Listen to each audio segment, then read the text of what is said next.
Boa noite, pessoal. Espero que vocês estejam conseguindo ouvir bem aí. A gente vai aguardar um pouquinho. Felipe Tavares daqui a pouco está entrando. Matheus Filizola, meu nome, professor da Universidade Federal de Sergipe e mentor do grupo de pesquisa, enfim. Eu vou falar um pouquinho daqui a pouco, um pouquinho mais sobre quem eu sou e também sobre o nosso convidado, que é o Felipe Tavares.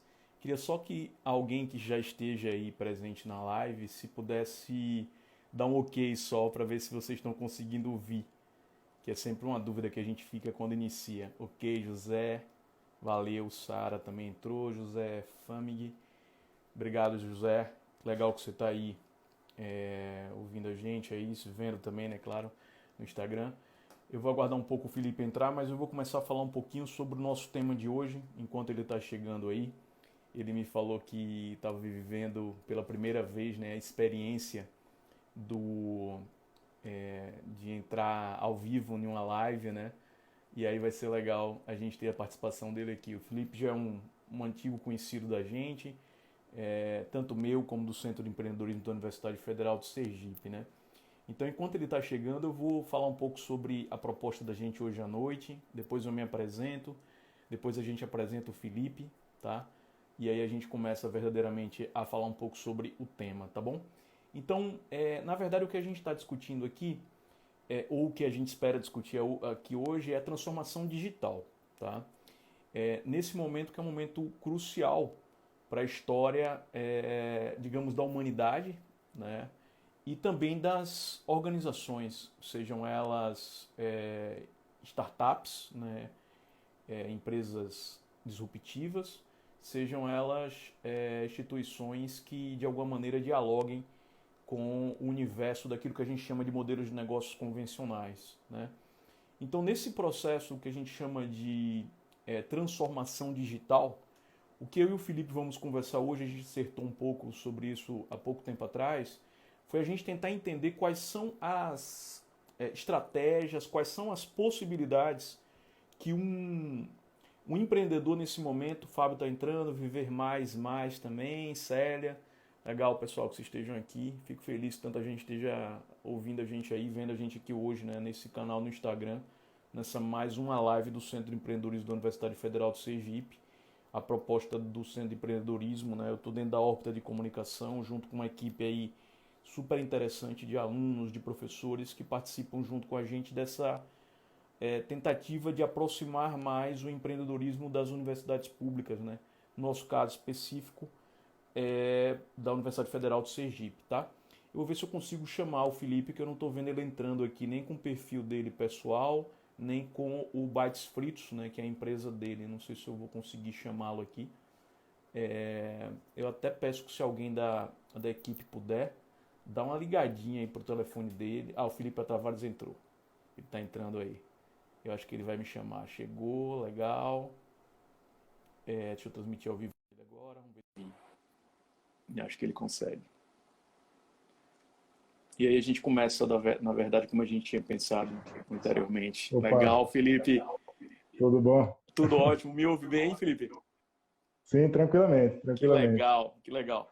Eu fui conversando um pouquinho com o pessoal aqui, rapidamente, né? Só Joia. falando um pouco da proposta que seria aqui hoje, né?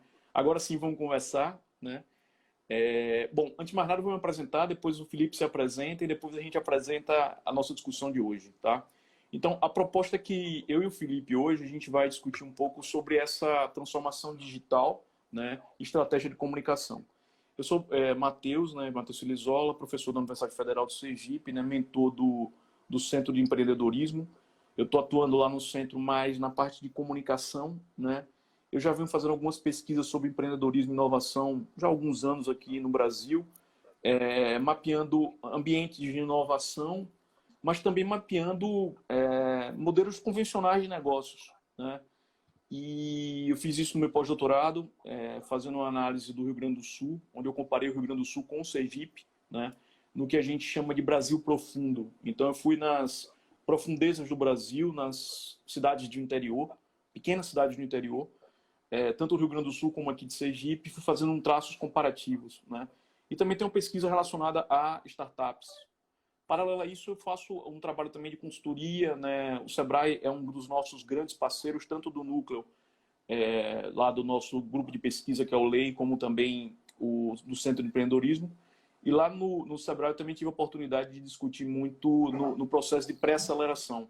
Inclusive, a gente está com um processo de pré-aceleração de startups nesse momento agora, né? Para a gente começar a tocar isso daí. Já teve outro, né, projeto de pré-aceleração de startup, já está na segunda. E aí eu queria que o Felipe agora se apresentasse um pouquinho, falasse quem ele é, de onde é que ele vem, e a partir daí a gente começa, Felipe. Legal. Boa noite, pessoal. Legal. Meu nome é Felipe, eu já trabalho com empreendedorismo desde 2015, né? Comecei a ver um pouco da parte acadêmica nisso no meu mestrado em 2013, 2014, que foi na área de inovação, mobilidade urbana e veículos elétricos.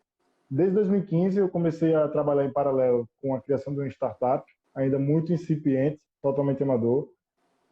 Tomei vários socos do mercado, como a gente, como a gente fala. Aprendi bastante, gastei bastante também, é normal. Conheci muitas pessoas nesse ecossistema. Na época eu morava no Rio de Janeiro.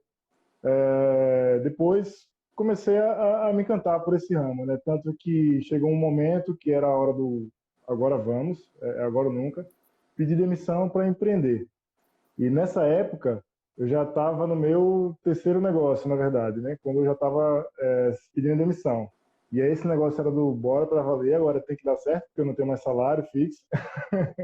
E aí eu comecei uma consultoria em inovação, que é a Grand Designs. Ainda hoje ela existe, sou sócio ainda, mas não atuo mais profundamente, porque a gente está em questão de estratégias comerciais, ela atua mais no sul agora, em Curitiba, Rio de Janeiro.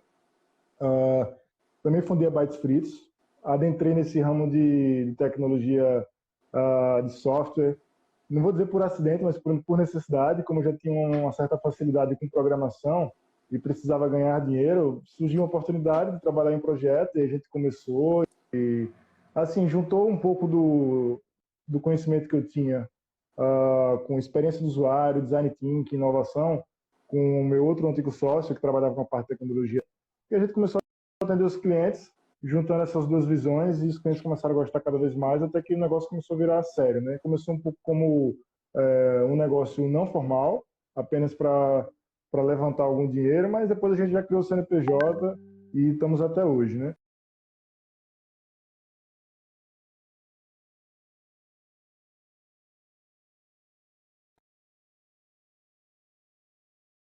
Tirando aqui a sua imagem, estamos escutando bem? Escuto perfeito. Perfeito. Escutando bem. Perfeito. Então, alguém falou que tinha travado também, não sei se foi a internet que deu algum probleminha, mas eu consigo ver bem e escutar também. Legal. Legal, beleza. Eu na fase de investimentos comecei agora em dezembro, e aí lá eu faço um trabalho tanto de cultura de inovação, como gestão de riscos de novos negócios. Todos os negócios lá são novos negócios, porque todos os negócios são startups. Benchmark, análise de experiência do usuário, criação de roadmaps para os produtos que estão sendo criados lá. Então a gente vem sempre trabalhando, na verdade, lado a lado, mano a mano com a tecnologia. Todos os desafios são realmente em tempo real. E diante da pandemia, né, foi simplesmente um estalar de dedos para a gente, né? Quando a gente decidiu assim, olha, antes mesmo do decreto de fecharmos as portas do ponto de vista de simplesmente físico, né, foi simplesmente um estalar de dedos. Olha, a gente precisa amanhã ficar em casa. Como é que a gente faz? Não, a gente já tem os sistemas. E aí foi que veio o desafio. Estávamos 100% preparados? Confesso que não. Digamos que a gente estava uns 45% preparados. A gente tinha todas as ferramentas. Mas aí é o ponto que está. Antes de eu começar a entrar nos detalhes, eu vou passar um pouco a palavra para você até puxar um pouco de qual é o primeiro ponto do tema que a gente pode entrar. Mas já falando nesse ponto, né, que as diferenças entre você ter cultura dedicada a isso, processos dedicados a isso, e você ter ferramentas.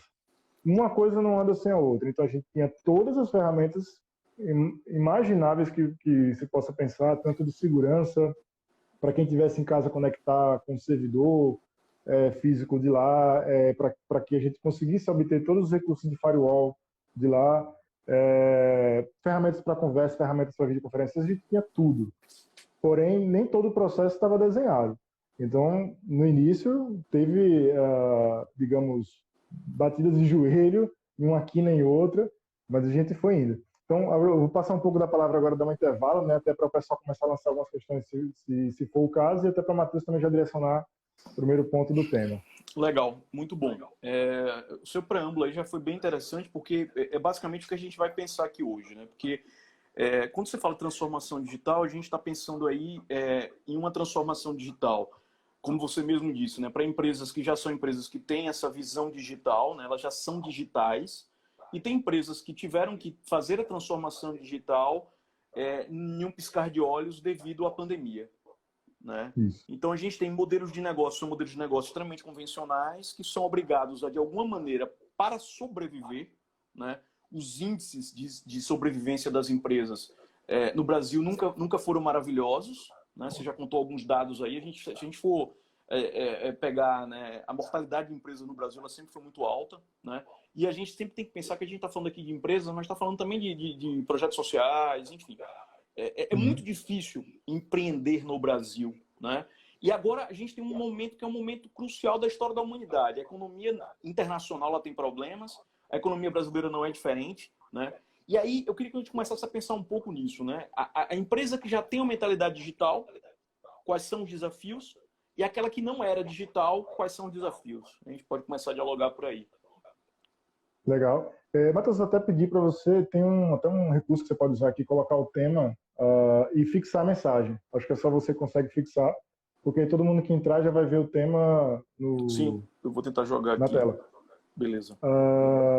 Pronto, começando, aquela questão, a gente pensa transformação digital, o nome já fala, né? Você vai transformar o que você já tem em algo que funcione de maneira digital. Esse nome, não vou dizer que ele é muito bom, mas ele é um pouco marqueteiro, né? Mas é legal, assim, todas as coisas que a gente cria no mundo tem que ser um pouco marqueteiras para que as pessoas consigam comprar, para que aquilo se venda e se realmente tem um valor agregado interessante, você consegue quebrar essa barreira de entrada no mercado. Mas, no fim das contas, as tecnologias mudam muito rápido. Daqui a pouco a gente vai passar do digital para o quântico, né? O quântico já não é mais ficção científica, já é realidade. A gente já sabe muito bem disso. Então, até o digital já está quase virando passado. E quando você fala em transformação digital, você tem que pensar, eu tenho um processo bem feito, porque se você tiver um processo mal feito, ele não vai transformar o seu processo bem feito, ele vai transformar o seu processo mal feito e ele vai ficar digital. É simplesmente isso. Tem uma frase interessante até de um amigo meu que trabalha na Neoenergia, que ele comentou que o gestor dele, da parte de experiência do usuário, comentou uma coisa importantíssima. Olha, a gente, quando vamos adotar a tecnologia, não adianta se a gente não tem um processo legal para usar aquela tecnologia. Porque se a gente faz merda, a merda vai chegar simplesmente mais rápido, porque a tecnologia vai acelerar isso. Então, a mesma coisa, a gente tem uma analogia interessante com música, né?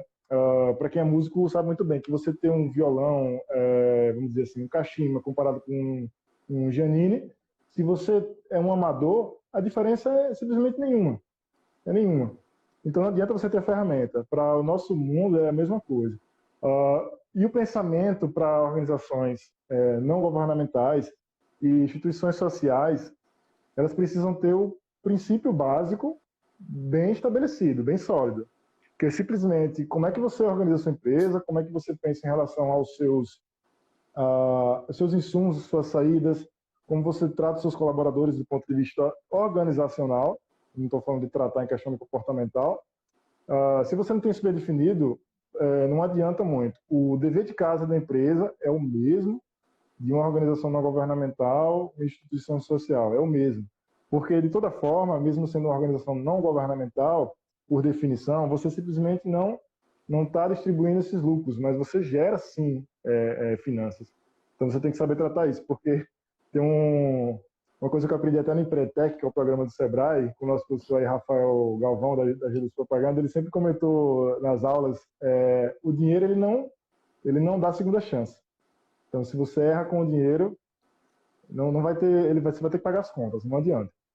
Então, por exemplo, coisas que mudaram, que eu percebi, até com pessoas que trabalham comigo de freelancer, eu tenho muitos freelancers que trabalham comigo pela Bytes Fritos.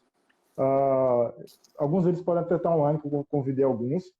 Eles adoram muito o trabalho comigo, porque é aquele processo. Olha, o meu interesse aqui é o resultado, só que eu sei que para o resultado chegar, a sua qualidade de vida em relação ao trabalho que eu faço elas têm que estar sincronizadas.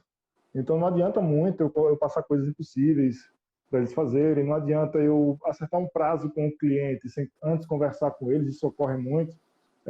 Apesar de eu estar já no ramo de tecnologia há quase 3 anos, eu já programava antes, porque eu sou da área de engenharia, mas programação mesmo mais comercial, como Java, Android, iOS, eu, vamos dizer assim, que eu ainda sou júnior. Mas para gerenciar eu conheço muito bem. Mas de toda forma, quando chegar algo muito novo, não adianta eu fechar com o cliente. E isso acontecia muito no modelo tradicional, quando a gente não trabalhava em home office, tá? Em todas as empresas acontecia muito isso. Eu via tanto com pessoas colegas minhas, como alguns erros que eu já cometi também. O cliente quer você para vender, você fecha, você diz que entrega naquele período e não funciona. Quando você agora está num contexto que você precisa trabalhar remotamente, o seu processo tem que estar muito redondo. Então, se você começa a fazer umas coisas quebradas, com lacunas interessantes desde o início, não tem outra. Você não vai ter aquele momento de alinhamento à tarde no cafezinho que você faz com o seu, não vai ter isso. O seu colaborador ele está em um ambiente totalmente diferente. Ele está em casa, ele pode morar sozinho. Você não vai saber isso se você não conversar com ele e às vezes ele também não quer te passar e vai ser um direito dele. Então isso tem que ter muito cuidado, né? Eu já ouvi muitas pessoas também reclamando, até pessoas que trabalham comigo, que nos seus trabalhos tradicionais, passando para o home office, eles tiveram aqueles programinhas que acabam monitorando a hora que eles estão trabalhando.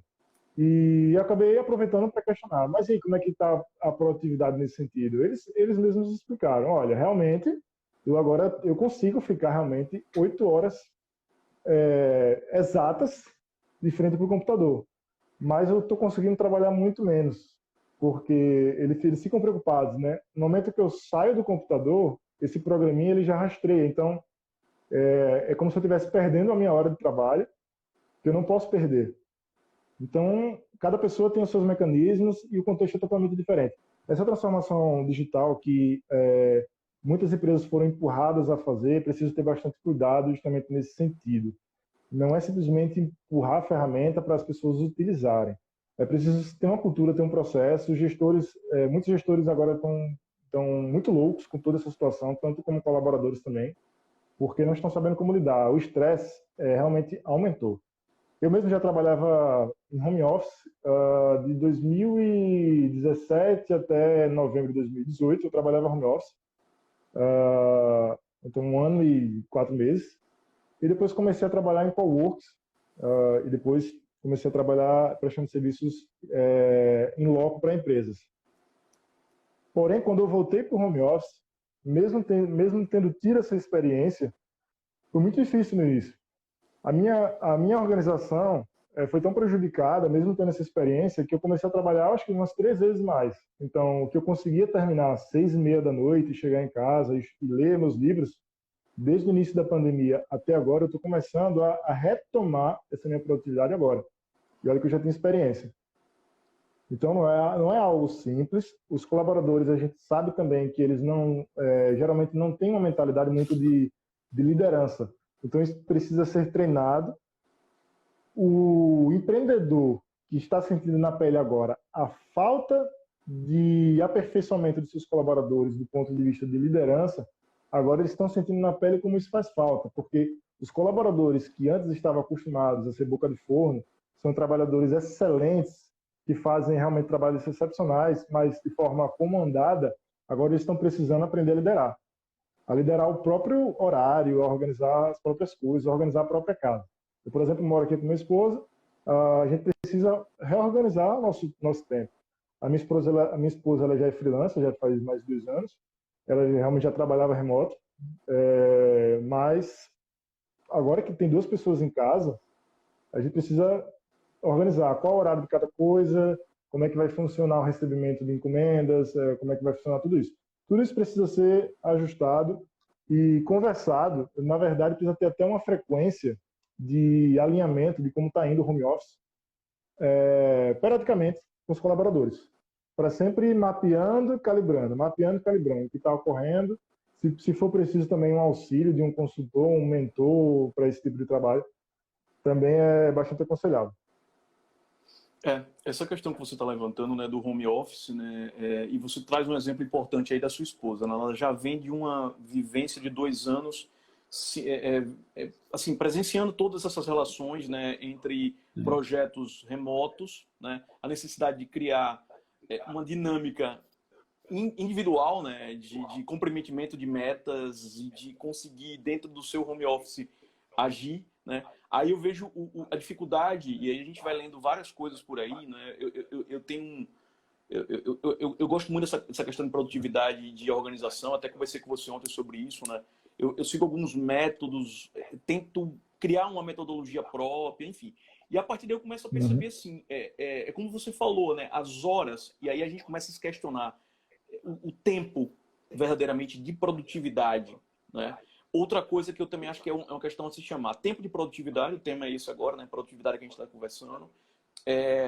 Tempo de produtividade. Outra coisa que eu acho importante também a partir do momento em que você, e todo mundo está em home office, basicamente, né? Tirando aqueles profissionais que são obrigados a trabalhar em foco, a maior parte das pessoas estão trabalhando, né, em home office. Aí eu lhe pergunto assim, aumenta também a quantidade de distrações. Em alguns casos, né? Porque aí a gente começa a ter várias caixas de entrada, né? A gente começa a ter mensagem de WhatsApp, Telegram, né? Coisas acontecendo. E outra coisa também que eu acho importante a gente colocar é a ansiedade natural do empreendedor, né? Que agora ele tem receio também de, mesmo que o prazo do projeto ele realmente aconteça, né? Será que o mercado estará preparado para comprar a minha solução? Independente de ser B2B ou B2C, né? Todo mundo, de alguma maneira, está recebendo aí um impacto, né? A porrada está sendo muito grande para todos os empreendedores. E aí eu queria que a gente começasse a entrar um pouco nessa questão, né? Como exigir produtividade no home office, ao mesmo tempo analisando se realmente quem está lá na ponta, como você disse, tem capacidade de aumentar esse processo produtivo agora, né?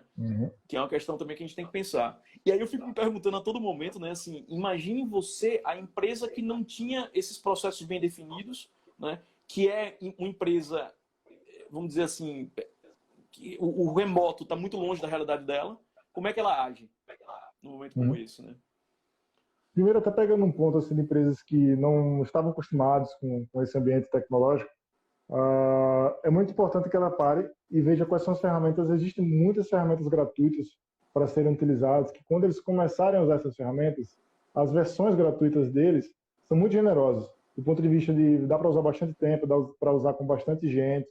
Então, é bom começar a listar, a gente pode até falar um pouco depois, eu não vou entrar para não mudar o foco, mas a gente pode comentar no final da live, passar de algumas ferramentas que podem ser utilizadas.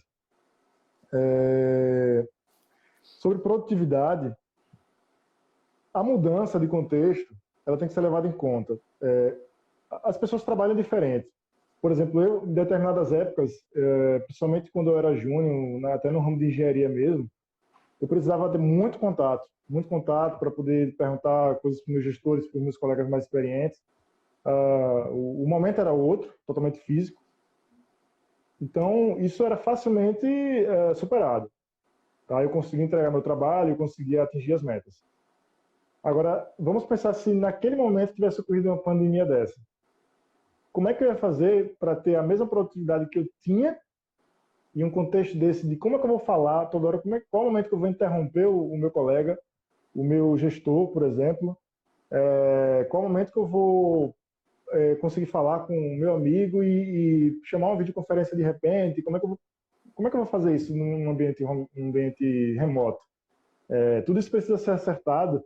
Como uma coisa foi muito rápida, porque as exigências de saúde disseram, olha, amanhã, precisa, todo mundo está home office.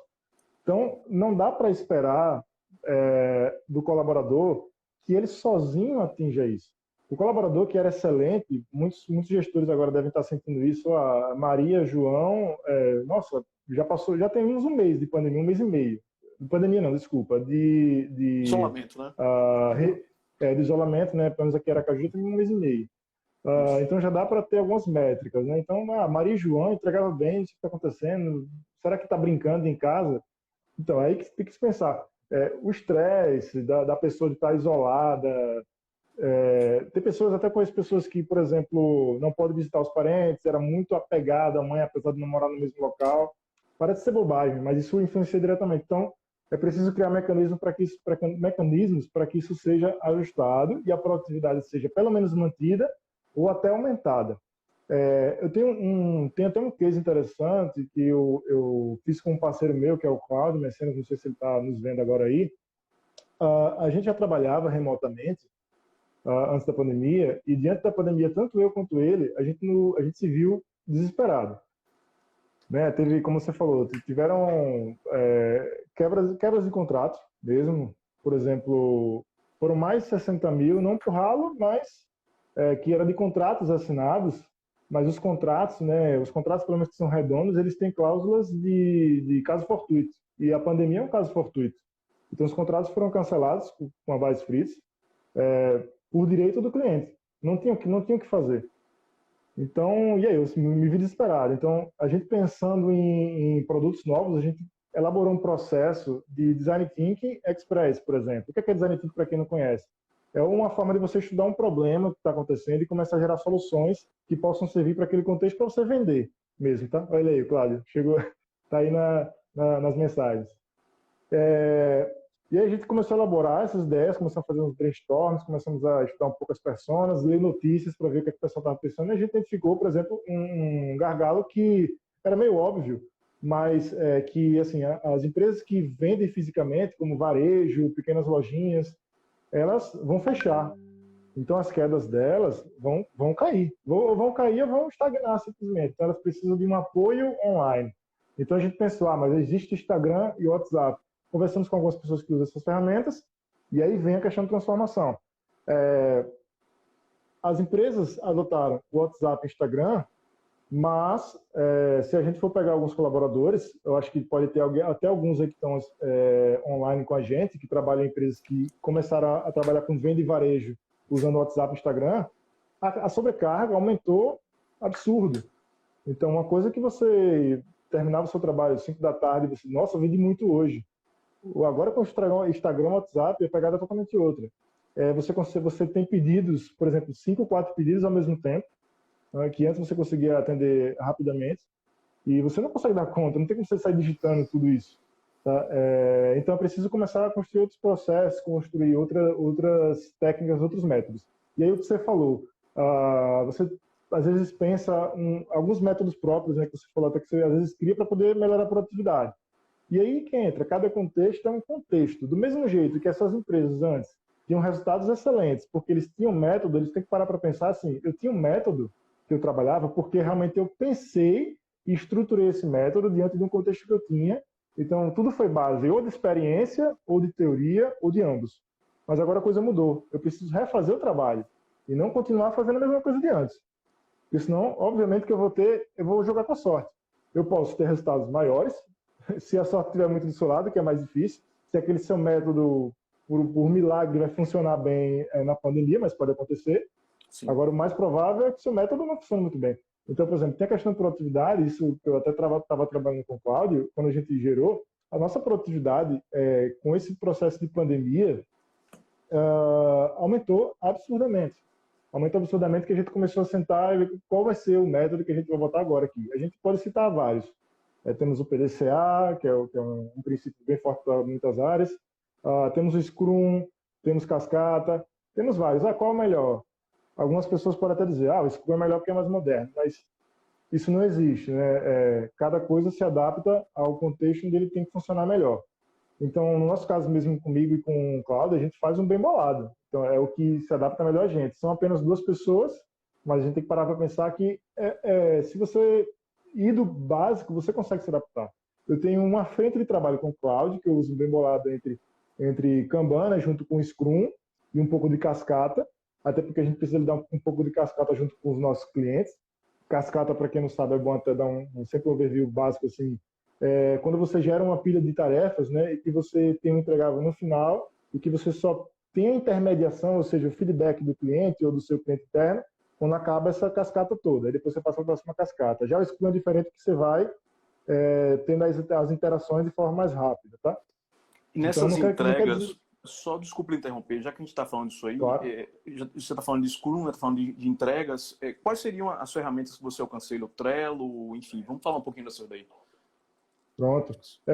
Com algumas pessoas, né, que eu trabalho, algumas falam assim, olha, menos é mais, eu vou ficar com o WhatsApp. Eu começo a trabalhar com o WhatsApp. Antigamente, eu era muito de empurrar, assim, olha, de tentar convencer, olha, eu vou mostrar para você alguns dados, alguns cases para você ver que a gente precisa fazer desse jeito. Hoje em dia, eu percebi que isso é um pouco mais desgastante e eu prefiro deixar, ver o que vai acontecer com a pessoa, até porque o comportamento dela pode ser que funcione em alguma coisa e surja alguma coisa que antes eu não conhecia. Então, a gente trabalha junto com o WhatsApp mesmo, nesse caso. E à medida que a demanda vai aumentando, que começa a acontecer, por exemplo, falhas. Fulano, chegou tal data e você não entregou tal coisa. Eu não vi. Olha, mas por que você não viu? Porque o WhatsApp não é uma ferramenta própria para isso. Então, vamos testar, mudar? Aí a gente vai, por exemplo, tem o Slack, que é muito bom para pequenas equipes, mas eu desaconselho fortemente para grandes equipes devido à quantidade de mensagens, principalmente para quem trabalha com prestadores de serviço, né, que tem uma questão contratual, porque no momento que você chegar no limite de mensagens do Slack, que é a versão gratuita, que é 10 mil mensagens, você vai perder todas as coisas que ocorreram antes. Se você tiver até um problema que você precise recorrer a mensagens anteriores, você está perdido. Você tem que pagar para ter acesso àquelas mensagens e talvez você não tenha esse fôlego financeiro. A gente tem o Teams, que é a ferramenta da Microsoft, que tem a versão gratuita também muito generosa. São mensagens infinitas, são quantidade de times de pessoas infinitos também, só tem limite mesmo de armazenamento.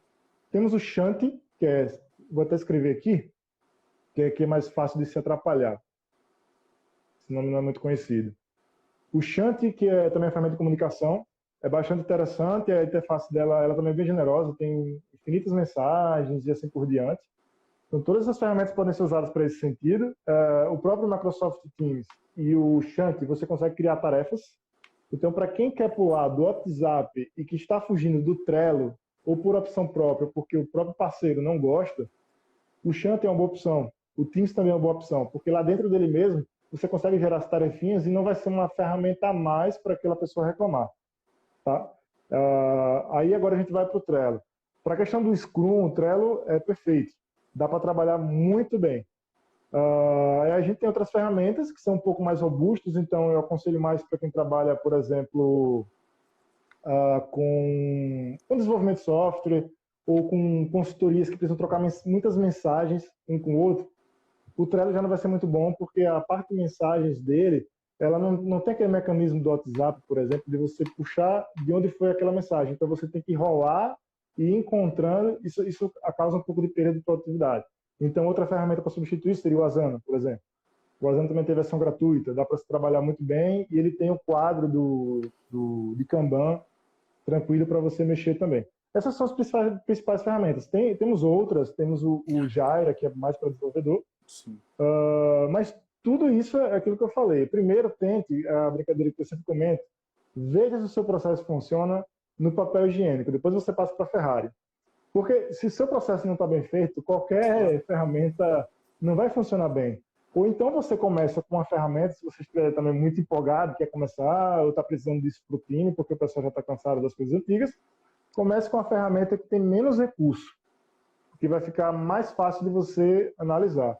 Eu sou um cara que eu sou apaixonado por dados, né? Isso veio um pouco do Design Thinking e dos estudos de experiência do usuário. Até agradecer aí também meu amigo Ciro Luna, né, também que é do ecossistema daqui. Não sei se ele está online aí. A gente sempre fala muito em UX que você tem que ser apaixonado por dados. Por exemplo, agora na quarentena, eu comecei a medir. Eu tenho uma ferramenta de medição de horas que eu uso, que é o Clockify. Tá quase uma consultoria de ferramentas. Né? Acabou não, mas é legal porque eu acho que muita gente, de repente, pode estar com essa dúvida. E aí, enfim, pode continuar. Com certeza. Aí o Clockify é muito, muito legal. O Clockify você vai gerando... eu quero começar a tarefa tal. Você bota o nome, bota o projeto, bota uma tag e ele vai marcando o tempo. E aí você para ali. Se você errou o tempo, você pode mudar manualmente. E no final ele consegue gerar um relatório para você em PDF lindíssimo. E com o Shanty eu comecei a marcar o tempo que eu estava efetivamente trabalhando e o tempo que eu estava trabalhando em uma tarefa realmente. Porque tem momentos, até porque eu trabalho muito lidando com cultura e com gestão de equipes, tem muitas coisas que eu simplesmente não estou fazendo nada, entre aspas, estou gerindo os outros. Claro. Então, devido a isso, né, com essa pandemia, foi justamente o ponto que eu falei, que eu comecei a trabalhar 3 vezes mais. Eu percebi que o meu tempo de fazer tarefa efetiva reduziu 20%, e, como eu falei, eu aumentei 200% o meu tempo de trabalho, né, de fato, que era basicamente usado em gerir os outros. Então, comecei a olhar, olha, com esse dado agora eu consigo entender, realmente isso está acontecendo. Se eu estivesse trabalhando, por exemplo, com um sócio, seria excelente, porque evitaria discussões. Olha, eu estou trabalhando muito e eu já sei por quê, eu tenho os números e eu já sei como é que a gente pode testar. Até interessante nunca dizer assim, eu tenho a solução definitiva, mas assim, eu sei qual é o próximo passo para testar. E a gente já pode ir por um caminho aqui que a gente vai ver se vai resolver. E aí eu comecei a bolar alguns artifícios, alguns mecanismos que, inclusive, exige diálogo com as pessoas, principalmente no meu lado. Eu não tenho um colaborador comigo CLT, até porque, como é uma empresa recente, né, apesar de ter já quase 3 anos, é uma empresa recente, a gente não tem caixa para isso. Então, a gente trabalha muito com um prestador de serviço. E é preciso ter consciência, né? Prestador de serviço, MEI ou CNPJ, eu tenho dos dois formatos, eles têm prazo e escopo. Eles não têm horário. Então, eu realmente não estou nem aí se é onde você está.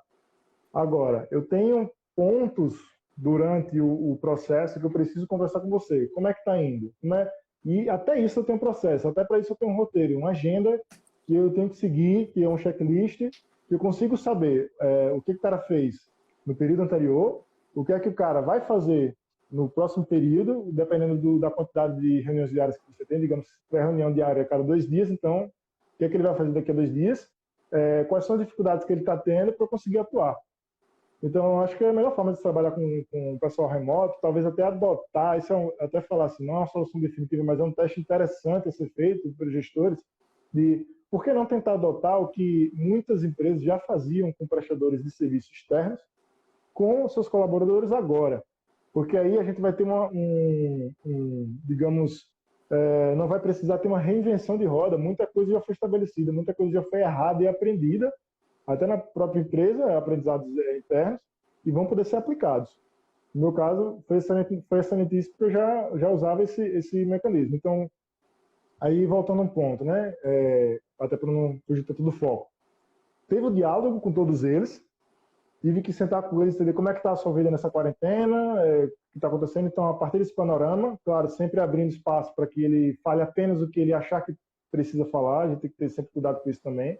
Essas coisas eu falo às vezes que parecem bobas, mas para quem está começando a empreender, esses pontos são interessantes, porque depois pode dar problemas judiciais mesmo, entendeu? Claro. Então, é sempre bom ter esse jogo de cintura, né? Então, sempre deixar claro, você vai falar aqui apenas o necessário que você precisa, eu preciso saber só como está a sua rotina, preciso onde é que eu vou encaixar as coisas, e aí você consegue saber exatamente qual é o melhor momento para você fazer suas reuniões diárias, qual é o melhor momento para você fazer os seus alinhamentos, quantas horas por dia você vai cobrar dele, porque se ele trabalhava 8 horas por dia para você não pode escopar as coisas usando 8 horas por dia, porque o cara precisa parar para tomar água, ir no banheiro e etc. Então, você vai entender como é que está esse horário dele. Então agora eu vou botar as horas para 5 horas por dia, por exemplo. E com isso você consegue fazer prazos mais realistas. Digamos que você vai escopar 5 dias de prazo para o cliente e você já consegue dizer assim, olha, eu vou entregar para você em 7 dias. E aí você entrega realmente no quinto para surpreender. E aí vai outras estratégias de pós-venda, de comercial também. Claro, ótima dica que você está dando aí. Eu vou começar a pegar algumas perguntas aí que as pessoas estão fazendo, né? O João lança mais uma afirmação que ele está colocando que eu acho importante, que ele fala assim, é importante, né, que a transformação digital não é apenas criar um e-commerce ou um site, né? É muito mais, né, essa mudança de mentalidade, porque eu acho que é muito isso, né?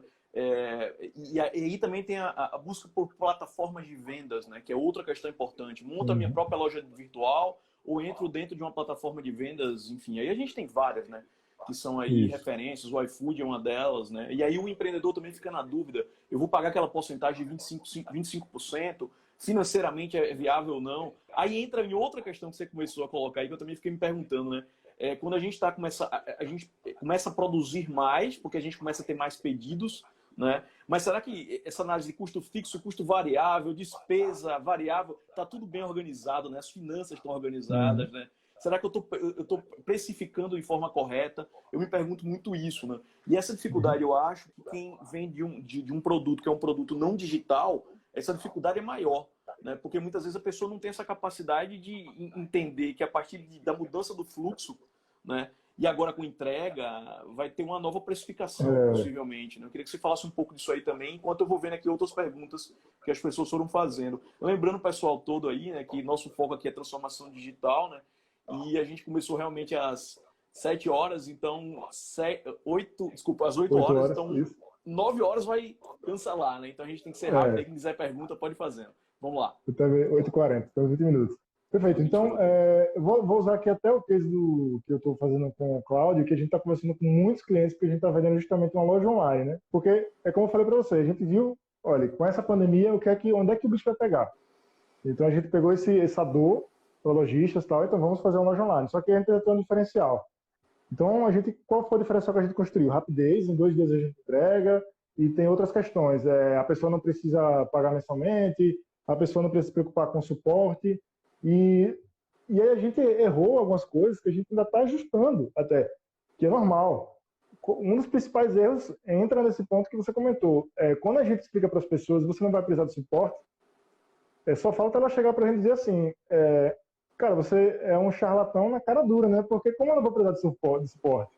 E aí, para a gente explicar isso, não, olha, existem diversos tipos de tecnologia, então a tecnologia que a gente usa, ela é bem estruturada, se ela que é justamente o WordPress, se ela cair, vai cair o site, muitos sites no mundo inteiro, então tem que deixar isso claro, né? Então, como é que vai funcionar o estoque? Coisas que para a gente achava que era básico.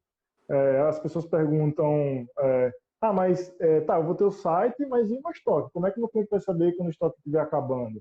E para a gente era básico, a gente foi percebendo que, olha, existe ainda uma lacuna a ser preenchida para eu educar o cliente antes, para que ele... e nesse ponto, agora a gente olha assim, a gente tem que olhar para a gente como empresa que está fornecendo serviço, a gente se preparar para a transformação digital e se preparar para lidar com aqueles que não têm ainda esse conhecimento de transformação digital, esse conhecimento de tecnologia. Claro. Isso é um desafio enorme.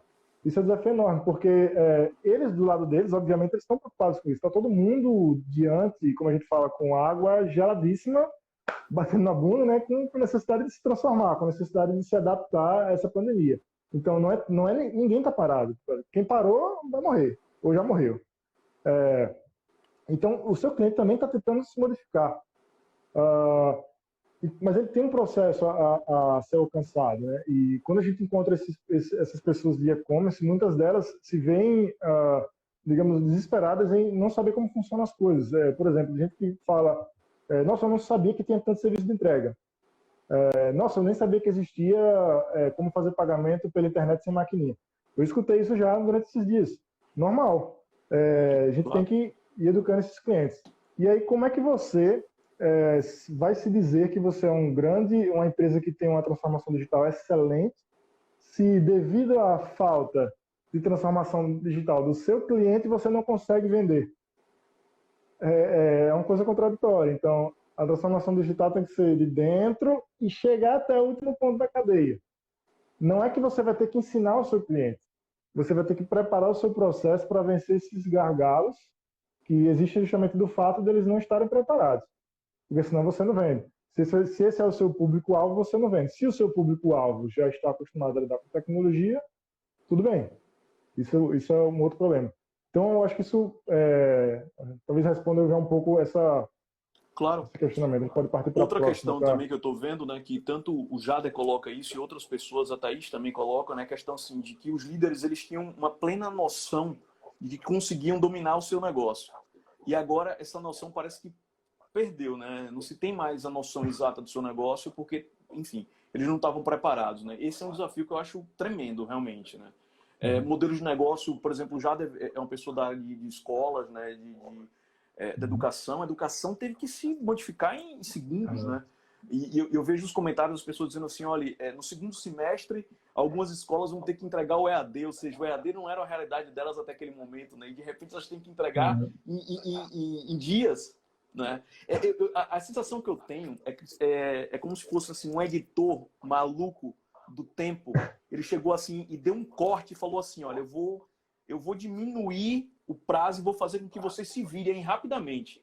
É como se ele tivesse evoluído, fizesse com que a gente tivesse que evoluir 10 anos em 15 dias. A sensação que eu tenho é essa, para muitas empresas, né? E eu ouço os comentários, é muito nesse sentido, assim. E bate muito com o que você está falando, né? A pessoa não tinha nem noção de que se poderia pagar sem maquininha, né? É a realidade de muitos empreendedores. Muitos empreendedores que, inclusive, o Centro de Empreendedorismo lida diariamente, né? Microempreendedor individual, alguém que é o potencial empreendedor, agricultura, né? Enfim. É uma coisa que está realmente... Acho que é importante a gente pensar um pouco nisso também, né? Esse desafio dos líderes e dos liderados, né? Enfim. E aí o que acontece? Outra coisa que eu acho que a gente tem que conversar também um pouquinho agora, né, nesses momentos finais agora, é pensar o seguinte, né? Amanhã a gente vai voltar ao mundo, vamos dizer assim, se é que o mundo vai voltar a ser normal algum dia, né? O que é o novo normal, que estão se discutindo muito, né?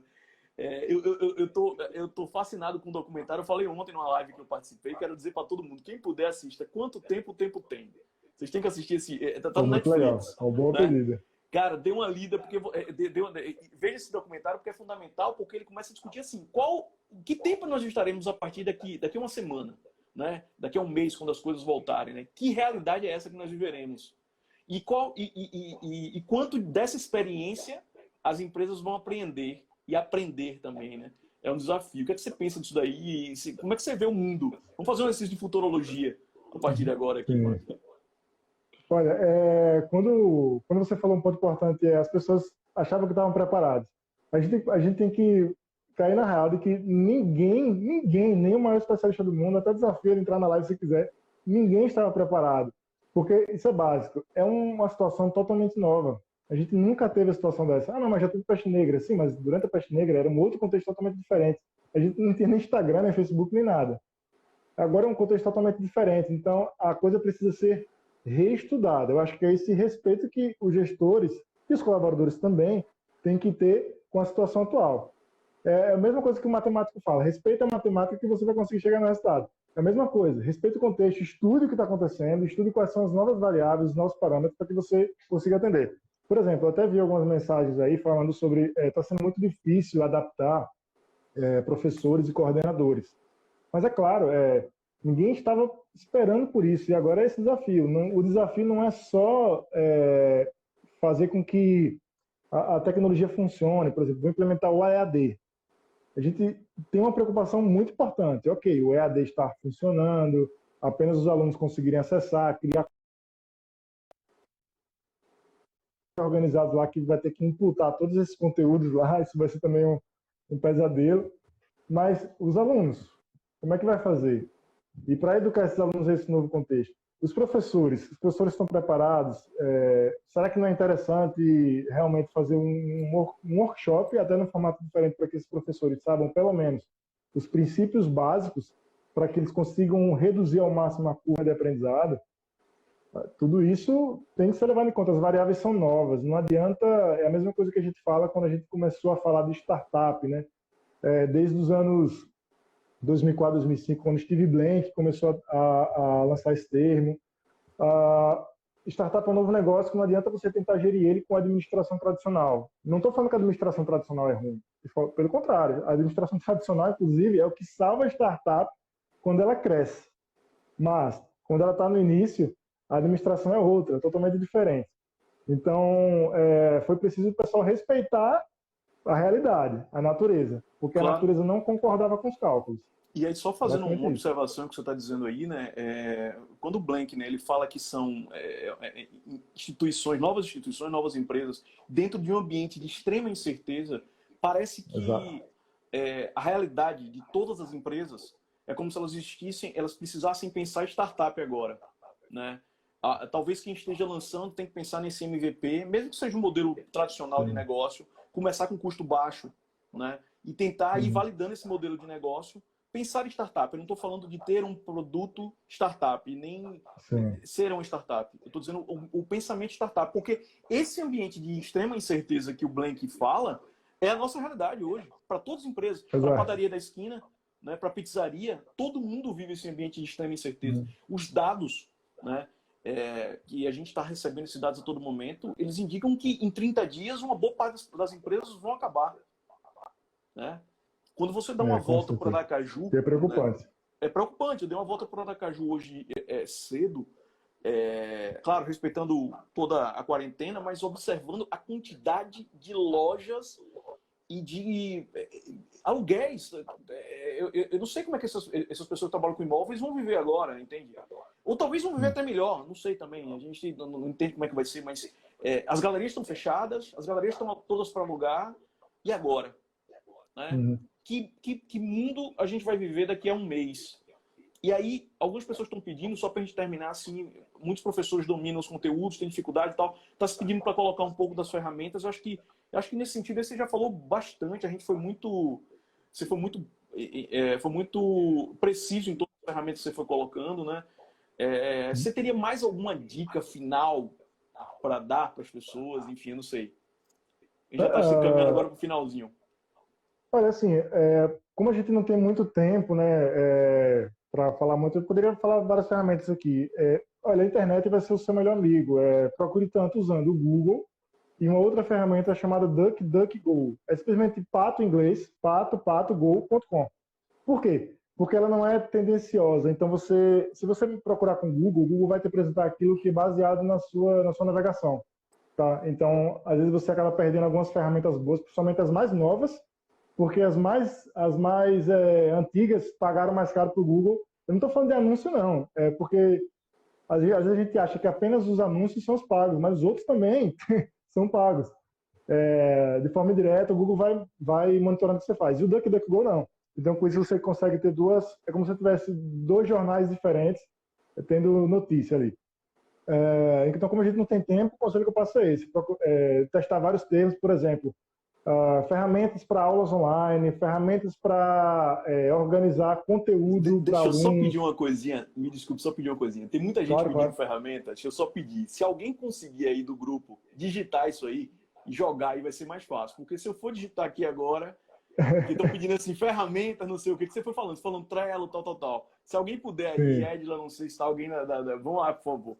Olha, eu vi que o meu amigo João, que estava trabalhando comigo, trabalha com todo dia praticamente, ele estava aí, se puder botar aí, João, você conhece todas, que eu tô ligado. Por favor, dê um control aí. Alguém está perguntando o nome do documentário. O nome do documentário é Quanto Tempo Tem. Ele está no Netflix, tá? Eu acho que você falou, pronto, ele já botou o Duck aí, o Cláudio. Isso. O Trello que você comentou bastante. Obrigado, Cláudio. Você falou do Trello, o Asana. Você falou do o Jaira, o JIRA, que é muito mais para desenvolvedor. Para quem não for desenvolvedor, ele é um pouco robusto demais, mas para quem é desenvolvedor, é excelente. Que mais, minha gente? Uma coisa importante também é a gestão do conhecimento, né? Que a gente pode resumir em organização de pastas. Agora é hora de lidar com as pastas bem organizadas para que todo o time consiga se localizar. Então, para quem não tem acesso a ferramentas gratuitas, o Google Drive tem 15 GB, a versão gratuita. Você pode usar várias contas, né, para ir, mas claro que não vai ser produtivo isso a longo prazo, mas para começar você pode usar isso. Tem o OneDrive, a ferramenta do OneDrive, que você consegue ter 5 contas com Office por um preço muito barato, quase R$30, não chega nem a R$30. E você já tem 1 terabyte, quer dizer, 5 contas de 1 terabyte cada no OneDrive, por R$30 para 5 pessoas, eu acho que é excelente. Então, é uma alternativa também que as pessoas podem usar, caso esteja precisando de muito espaço na nuvem. Que mais ferramentas a gente pode usar aqui para ajudar? De comunicação, eu estou entendendo que você começa com o WhatsApp mesmo, né? Seria a primeira ferramenta de comunicação para iniciar esse processo com o seu cliente, vamos dizer assim. Pelo isso, que você falou, sempre inicia pelo WhatsApp. Sempre pelo WhatsApp agora, mesmo. Sempre inicia pelo WhatsApp. Conselho forte que eu sempre dou se você não usa Telegram, decisões importantes consolide por e-mail. Porque o WhatsApp, uma hora que seu celular pifar, você vai perder. Você vai perder e você não vai ter acesso a mais nada. Já o Telegram não. O Telegram, se o seu celular quiser formatar, você consegue. Então, como a minoria das pessoas usam o Telegram, caso você use o WhatsApp, decisões importantes, lembre-se, consolida por e-mail. Se seu cliente é chato e não gosta, tenta usar uma linguagem diferente. Não, estou só aqui registrando para guardar. É importante. O Slack é muito legal, mas para isso que eu falei, né? Quando você tem uma equipe com muitas pessoas, rapidamente você vai chegar a 10 mil mensagens e vai ser frustrante depois você não conseguir achar as coisas. Tem o Microsoft Teams, como eu falei, que é excelente para comunicação também. Tem a versão gratuita muito boa. Eu estou falando assim as ferramentas de comunicação que eu já uso e que funcionam muito bem, tá? Tem outras que são pagas, que aí não vale a pena muito falar. Por exemplo, o Google Chat, muito caro. Mas é excelente, mas é muito caro. Deixa eu ver o que mais coisas que eu uso. Enquanto você está pensando aí, deixa eu dar. Edla já botou aí, Não para tá. que a gente vai anotar as ferramentas para produzir o conteúdo. Vamos colocar nos posts, nas nossas postagens aí nos próximos Interessante, é uma dias, boa tá? ideia. Eles vão entrar aí nas postagens. Fiquem ligados aí no nosso Instagram, tipo de merchandising nosso também. Queria agradecer aqui também, pessoal, a Horta de Comunicação, todo mundo está aí, o Nick, eu já vi a Edla tá por aí também, a Caterine está aí por aí também, tem um monte de gente que de alguma maneira ajudou para que a gente tivesse aqui. Toda essa equipe da Horta de Comunicação aí, né? Eu tô vendo eles, eu não sei se tem mais alguém que entrou aí. Gabi, eu não sei se está aí, o Wilker também, Gabi, eu Antônio, eu vi não sei se. passando por aí. Eu acho que Gabi tá por aí também, né? Mas tem um pessoal que tá aí. Eu queria agradecer a todo mundo da Horta de Comunicação, ao Centro de Empreendedorismo da Universidade Federal, né? Eu acho importantíssimo aí todo esse trabalho que você vem fazendo na sua empresa, né? Deu para notar o quanto você tem de conteúdo, né? E o quanto você trouxe para a gente de informação legal. Eu acho que a gente precisa trocar outras ideias com o Felipe, né? Acho que o Felipe tem que vir aqui outras vezes, porque acho que a gente podia falar Pode um ficar à dia vontade. só, né? A gente podia falar um dia só sobre produtividade, outro só sobre ferramentas, outro só sobre. É, Então, assim, tem várias coisas para falar, para a gente beber dessa sua fonte de conhecimento, que é conhecimento prático, né?